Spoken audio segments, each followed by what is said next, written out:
Reflux Radio.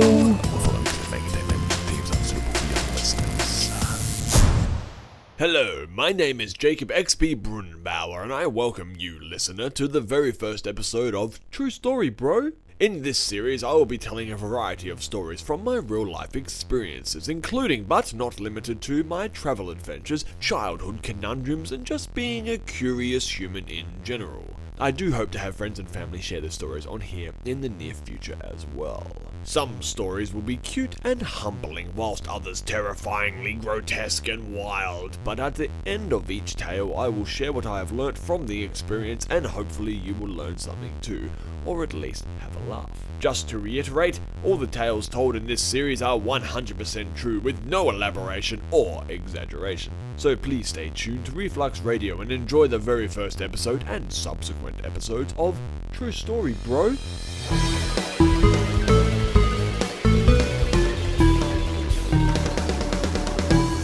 True Story Bro. In this episode, I will tell 3 short stories about my excremental experiences whilst backpacking through China back in 2010. The first urinary delights will set the scene and illustrate the standards of hygiene, or lack of, found throughout mainland China. The second will punctuate the first by illuminating the lowest of the low, the dankest of the dank, the darkest of my dark bathroom experiences. The third story, less disgusting than the first 2, but still rather unpleasant, will tell of my hilarious experience with a 500-year-old toilet found in the Fujian province in rural China. Stay tuned, dear listener, but be warned, for what you are about to hear will most likely sicken you to the very core.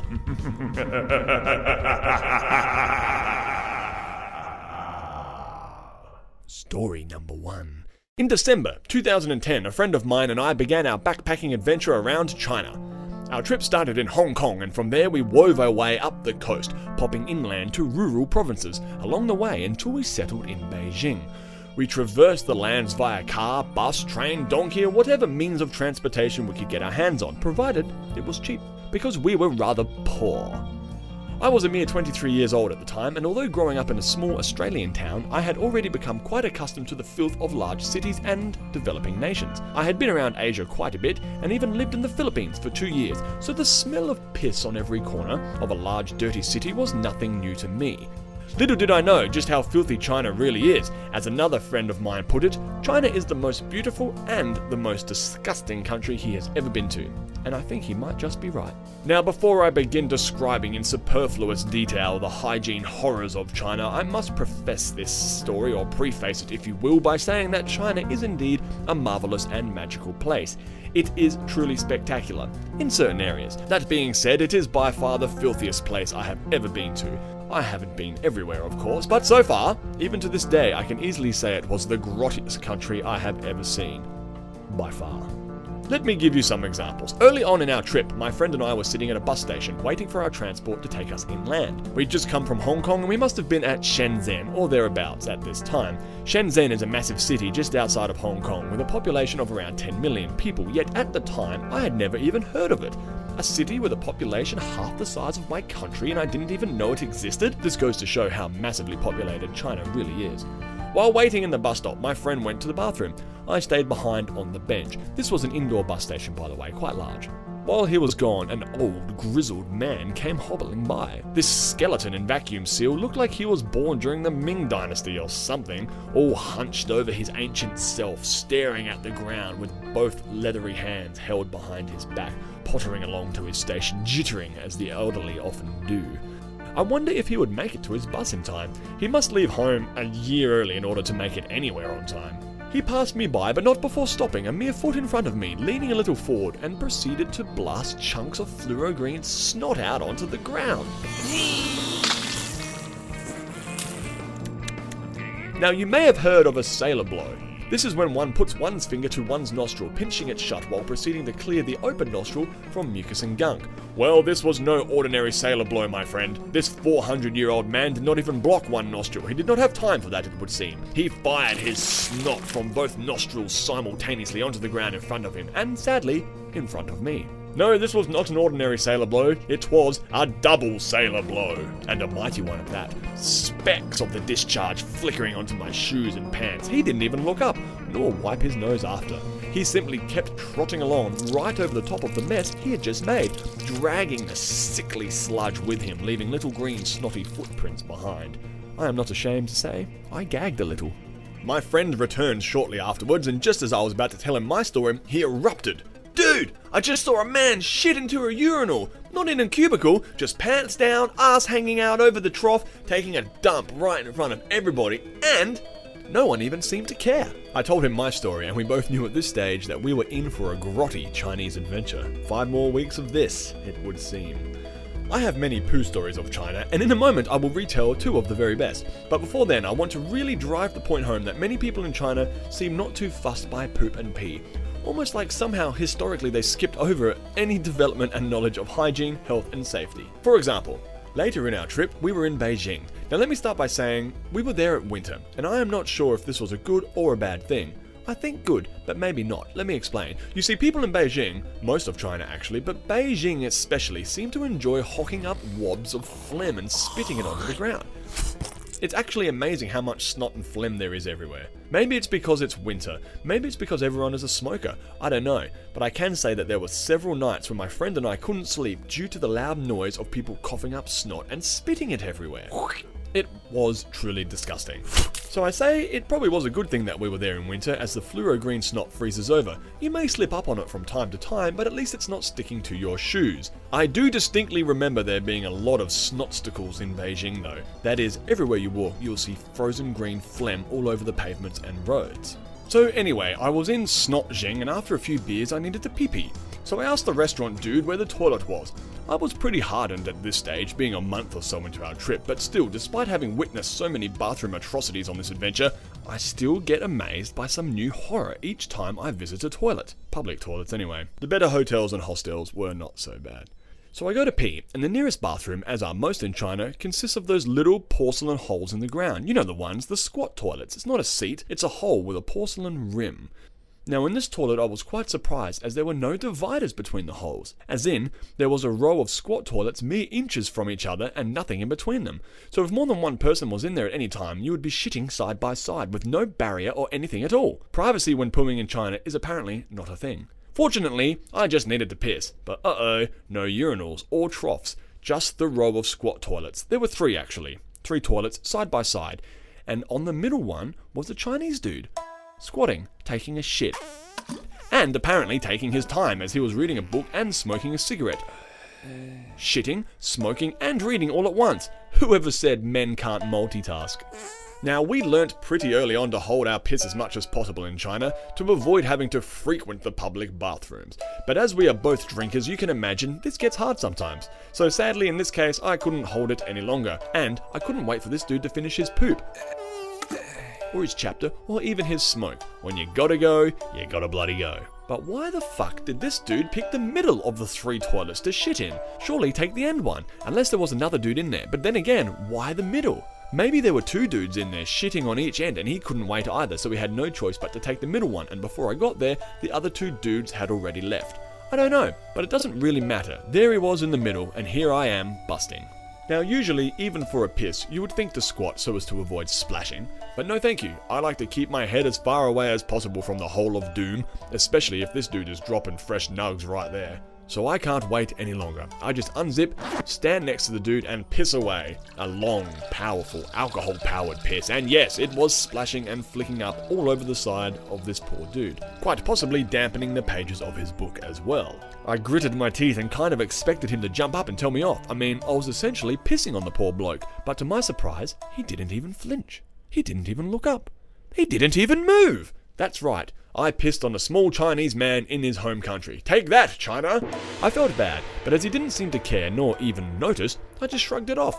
I guess this is the norm in China. I went back to the restaurant and finished up my dumplings, then ordered another beer.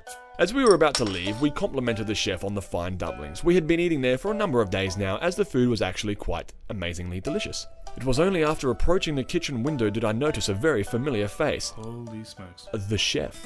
The one making a new batch of fresh dumplings. I use the word fresh very liberally. I've seen him before, quite recently actually, literally moments ago. You guessed it, the dude covered in my piss was the chef of our favourite diner. I guess we know why they call them dumplings. Sorry, bad pun.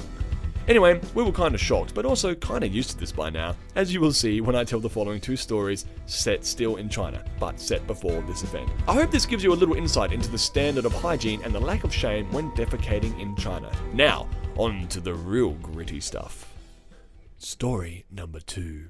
I shall begin this exordium with a slight disclaimer.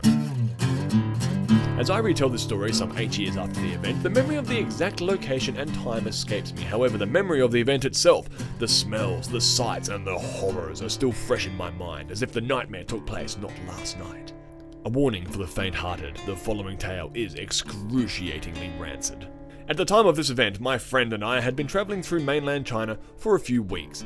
Due to our extremely tight budget, we were living very, very cheap and fairly rough. Held up at a bus station, waiting for the next death machine to take us to Nanjing, I believe was our next stop, we decided to grab some beers and maybe a bit of food.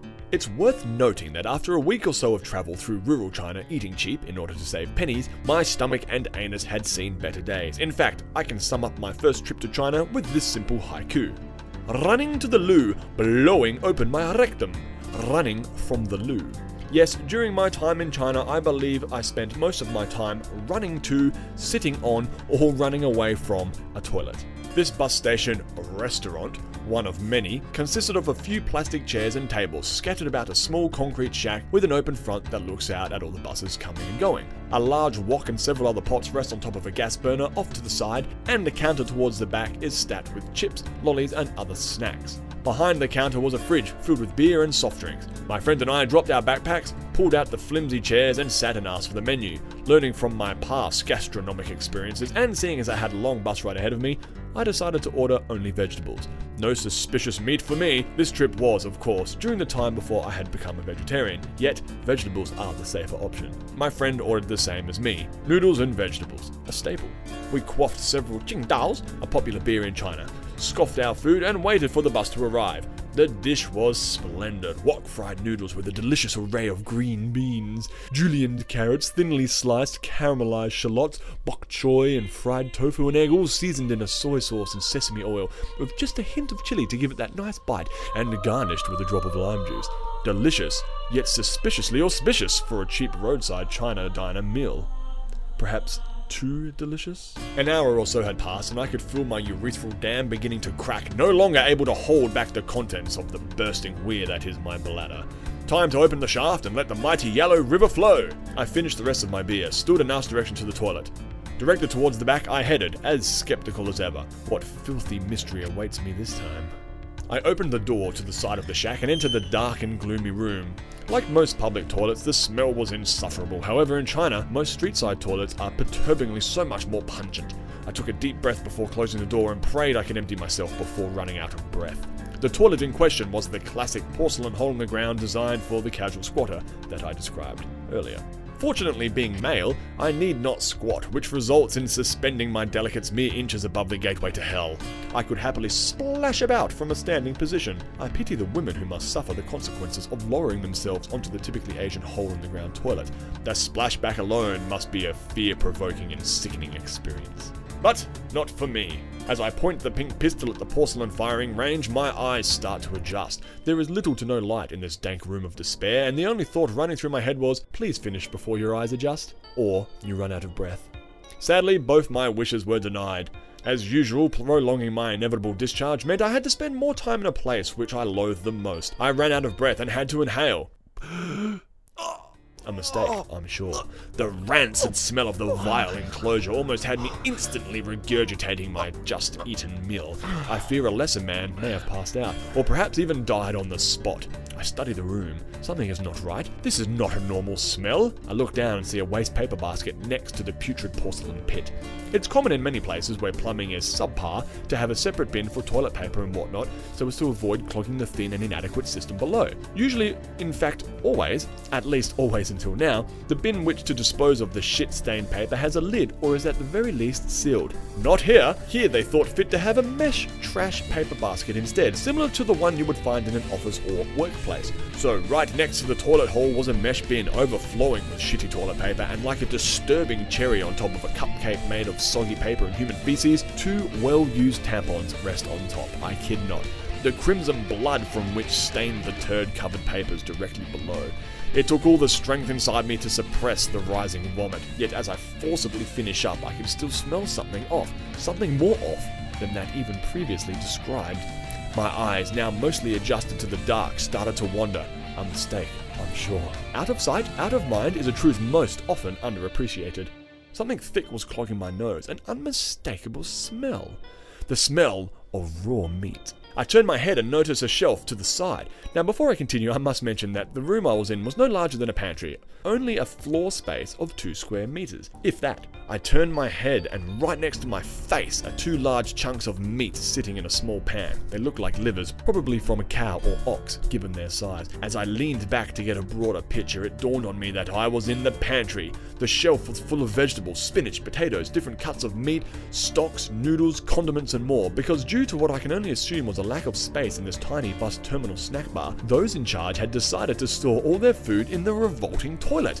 This included raw meat and of course all the ingredients that must have been in the dish I just ate. Right next to the blood-soaked tampons nesting on top of the rancid shit-filled paper bin, right next to the porcelain toilet hole with full turds still clinging to its insides, right next to the piss and fluoro-green phlegm-stained concrete, right next to the cigarette butts and God knows what other atrocities, they store the restaurant's food. I backed out of the room so fast, I think my member was still dangling out. I tried to explain to my friend the situation, but being his cool, casual self, I imagine he just shrugged it off. If only he had seen what I had seen. It is truly saddening how certain levels of hygiene, common sense, and basic education regarding health simply don't exist in certain environments. The common ignorance regarding health and safety food in China does not stem from an antiquated nor ancient train of thought. It comes from a modern industrialized world, or should I say it doesn't exist due to this world. Although I get to tell an amusing story, it still does sadden me that in many places, something as simple as hygiene education does not exist or can't afford to exist. Maybe people do know, but cannot execute what needs to be done due to not having enough money. Funnily enough, despite eating the toilet food, I did not get sick this time around. My asshole remained, at least momentarily, unfractured and my bowels firm. To this day, I'm still blown away by what I saw in that toilet. Back home, I even get a bit funny about my toothbrush being in the same room as the toilet, which is why I keep it in my room. I am by no means a germaphobe. I simply believe that food or digestibles should not be in the same room as raw poo. How could they store their meat next to the shit and blood-soaked tampons? It still blows my mind. My first trip to China was a bewilderment to me. So dazzling yet so filthy. Oh China, how I long to see you again, to have you clutch me and hold me in your exquisite yet putrid arms but one more time. My ugly mistress, my smutty angel, my decaying rose. You have so much beauty yet so much grot. I pine for you, my gorgeous grub.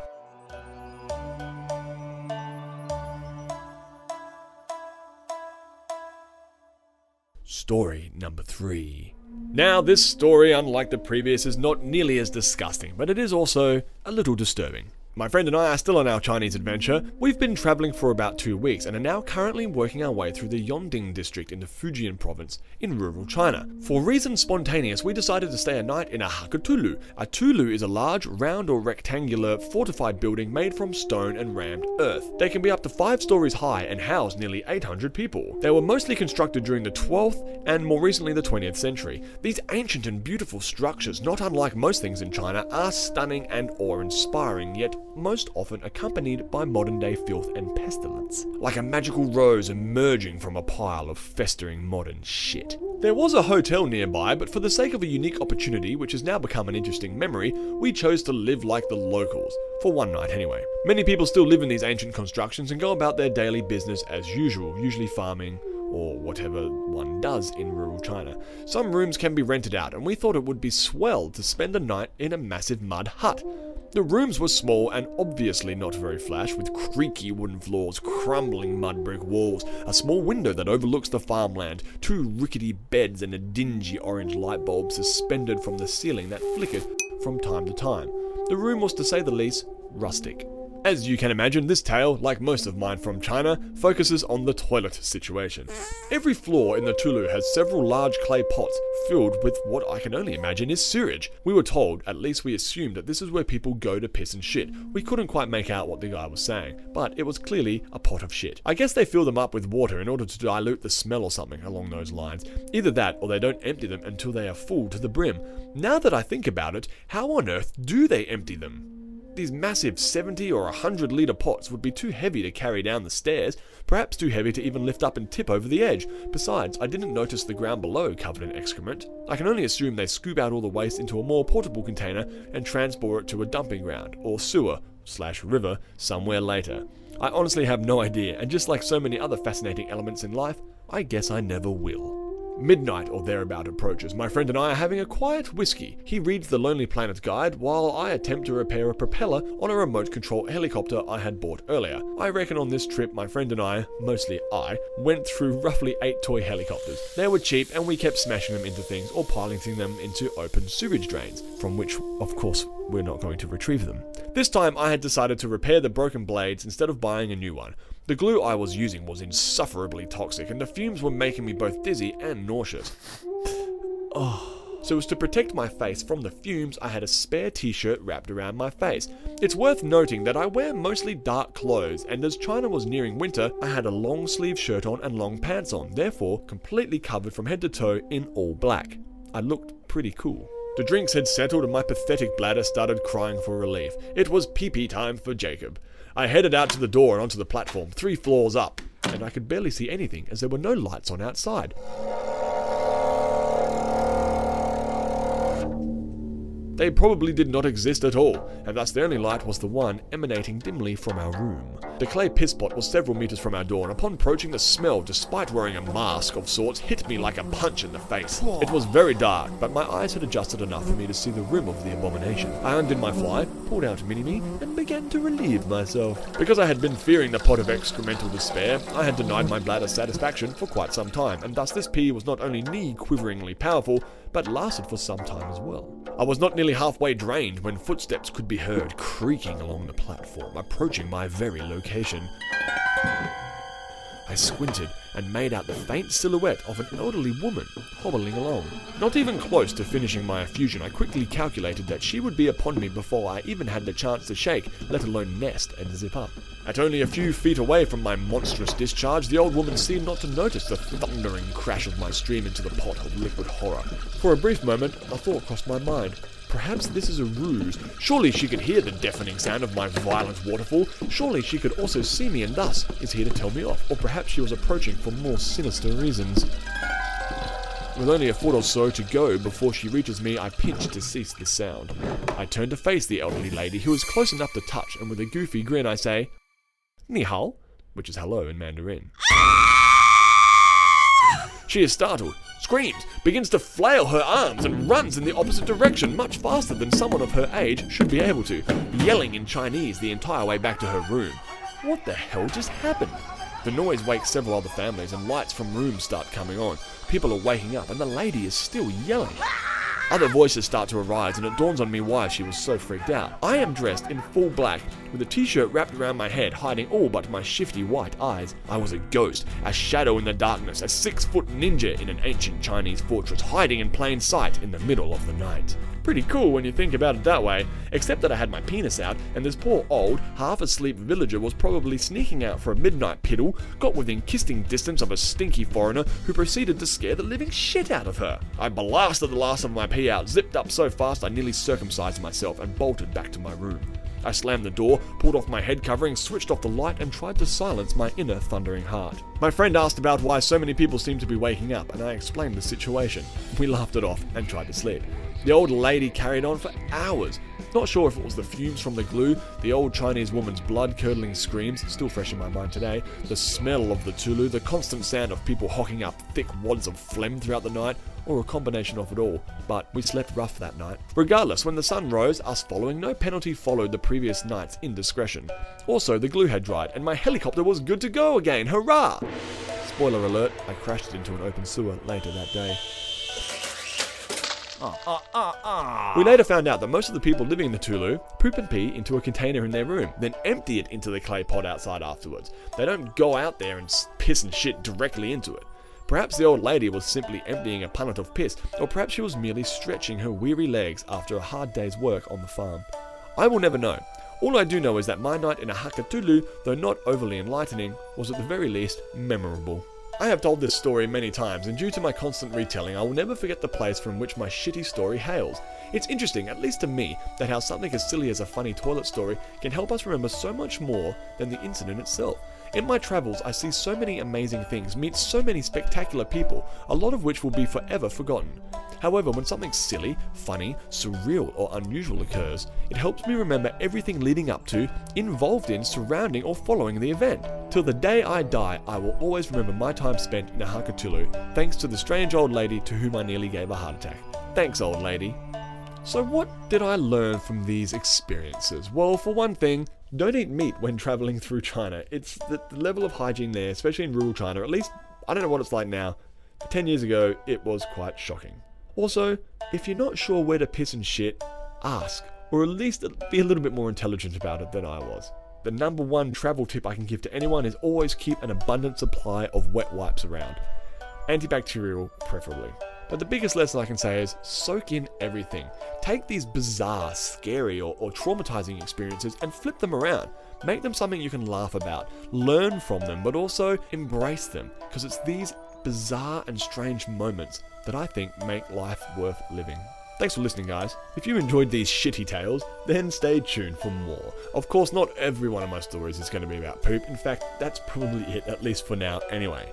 Future episodes will contain stories of me volunteering with elephants in Thailand, through to almost dying in a Mongolian desert, and a variety of other stories from my past and from my travel adventures. And like I mentioned, I hope to have other people come on here and share their experiences as well. My favourite quote from Blade Runner goes something along the lines of, when we die, all of those memories, all of those experiences will disappear like tears in rain. So why not share those experiences with somebody whilst you still can? That's what I aim to do here. I hope you learned something, or at the very least had a laugh. Thanks, guys.